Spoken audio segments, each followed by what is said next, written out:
鄭中基由當年嘅無賴變成今日嘅好爸爸、好老公。佢上個星期五開始舉行1連4場嘅演唱會，除咗老婆余詩敏同埋好朋友支持之外，舊女友楊千嬅都驚喜撐場做嘉賓。兩個合唱製造浪漫之後，仲當住基嫂余詩敏面前公開抱抱添。大家都好想知道鄭中基點解冇請前妻阿 sa 做嘉賓啦，同阿 sa 嘅關係又係點呢？鄭中基就話大家好少聯絡。據知當年阿 sa 同鄭中基公開交代離婚之後，就各自重新生活，多年嚟都甚少聯絡，再見不是朋友啊！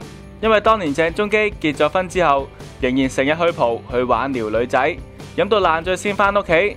阿 sa 初初都有勸佢改，但次次應承完都好快咁打回原形，所以選擇離婚。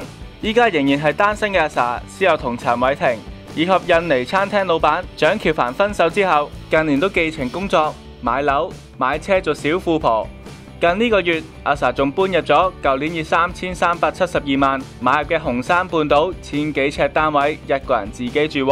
原來佢而家有4個物業，加埋啲現金股票，身價過億添㗎。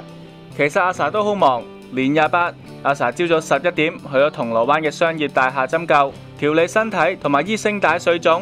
年29晚，阿 sa 飛咗去內地出席央視春晚。初2就全日陪嫲嫲做乖孫女，到初3啦，佢就一個人孤零零搭飛機，原來係同關智斌等好友去泰國旅行。